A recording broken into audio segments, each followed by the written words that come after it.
د دې نه مخکې چې زه د پاکستاني د فوج ویان چې کوم بیان د افغانستان په باره کې ورکړی د بمبارۍ په باره کې په دې خبرو کوم خو اول د افغانستان د وزیر خارجه متقي صاحب یو دوه خبرې رالم. یو یې دا چې دغه افغانانو پښتنو ته مهاجر ویلي، بل دا ویلي چې یاره موږ سره پاکستان ډېر کومک کړي. متقي صاحب ډېر په احترام، ته د افغانستان وزیر خارجه که ته د پاکستان وزیر خارجه چې ته خپله د وزیرستان افغانان پښتانه چې د خپل پلار نیکه په وطن باندې پراته دي په خوست یا پکتیکا یا په برملو کې، او هغه د پاکستان وحشي ریاست د خوانه د اسرائیل مشر رور ریاست د خوانه بمباري شو په شهادت ورسېده، ته هغې ته د مهاجرو خطاب کې ایا دا مهاجر دي که دا په خپل پلار نیکه باندې په وطن پراته دي؟ موږ دا دعوه کوو چې موږ په خیبر پښتونخوا مقبوضه افغانستان کې پراته یو، موږ زموږ خاوره د افغانان، موږ مهاجر نه یو، په خپله خاوره پراته یو. مهاجر خو موږ ته پاکستانیان وایي که نه، پنجابی راته مهاجر وایي. نو ته څنګه مهاجر خپلو خلکو ته وایي، خپلو چې د پلار نیکه په وطن باندې پراته دي د وزیرستان والا؟ وزیرستان د خوست یو ولسوالي ده متقي صاحب. او بله دا خبره کړې چې موږ سره پاکستان ډېر کومکونه کړي.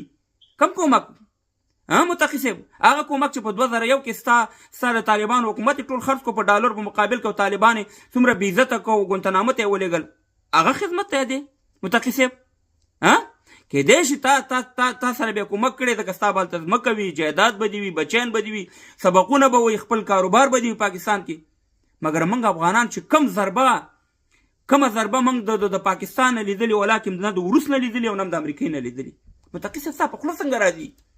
متقي صاحب ستا په خوله څنګه راځي چې ته بیا پاکستان موږ سره کومک کړی؟ پاکستان زموږ بیخه ګناه دستلی د افغانانو. 15,000 ټانګونه چا لیلام کړه؟ چا ویوړه؟ پاکستان ویوړه که چا ویوړه؟ نو 800 تیارې چا لیلام کړې؟ چا ویوړې؟ پاکستان ویوړې. و متقي صاحب تا ته دومره نه ښکاري چې د پاکستان یو کرنیل چې د صوابۍ سره تعلق لري، پښتون دی، سبزی دی، امیر لیاقت نومیږي، هغه وایي چې د افغانستان جهاد موږ ته وایي ایټم بم راکو، وایي د افغانستان جهاد موږ ته وایي موټروی راکړه پاکستان ته، وایي د افغانستان جهاد موږ ته F-16 تیارې راکړي.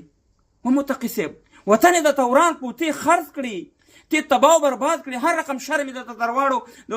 زموږ سفیر سره څه وکړه د طالبانو په هغې وخت کې په پاکستان کې، او ته نن هم راځي چې پاکستان موږ سره ډېر کومک کړی. تاسې راغلي یاستئ د دې ولس په زخمونو باندې د ملهم دپاره که مالګې پرې ور وځوړوئ، خو تاسې معاملې کړي که نه؟ تاسې په قطر کې معاملې کړي چې دغه پاکستاني فوجي بیان چې ما واورېد دا وایي چې موږ به بیا دغه شاندې کار هلته کوو، او چې کوم کسان مو وژلي دي په افغانستان کې شهیدان کړي ښځې او ماشومان بېګناه انسانان، وایي موږ بیا دا کار کوو او څوک هم منې کولی نه شي. تاسې ورکړئ هغه الهي نصر ستاسې څه شو چې تاسې ویل چې موږ 42 ملکونو ته شکست ورکړو او سوپر پاور ته ښکرونه مات کړه؟ ولې دې پنجاب ته ښکر نه شي ماتولی؟ دا څه شو دغه مجاهدین چې ویل چې موږ روس ته شکست ورکړو، ولې دې پنجاب ته شکست نه شي ورکولی؟ راشي یو ځای شئ که نه ټول؟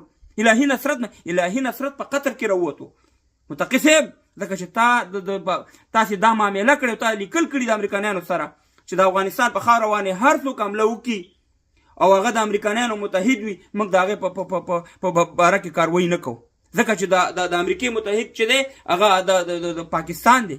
تاسې ورسره دا لیکل په قطر کې کړي، نن تاسې جواب نشئ ورکولی. زه پوهېږم چې یو څو طالبان اقربانان به تاسې په ډورنلاین ته بیا ولېږئ، اول ته به د پاکستان سره جنګ وکړي، شهیدان بیا کوي، او دلته به مهربانه دا معامله سړه شي، ځکه چې همیشه تاسې زموږ د افغانستان مشرانو ټولو تاسې قسم په خدای چې معاملې کړي، او تاسې ټول قسم په خدای چې د پردي ټاکلي یاستئ، په افغانستان باندې مشر کړي یاستئ، تاسې یو خپلواکه ناستئ. څومره چې په دا 45 کالو کې دا انقلاب تېر شوی، ټولو د نورو دپاره کار کوي، د افغانستان د ملت دپاره کار نه کوئ. څومره د افسوس خبره، باید ته بخښنه وغواړې چې ته خپل افغانانو خپلو پښتنو ته چې په خپل خاوره کې پراته دي، په خوست او په دغه کې، هغې ته د مهاجرو خطاب کې. څومره بده خبره ده.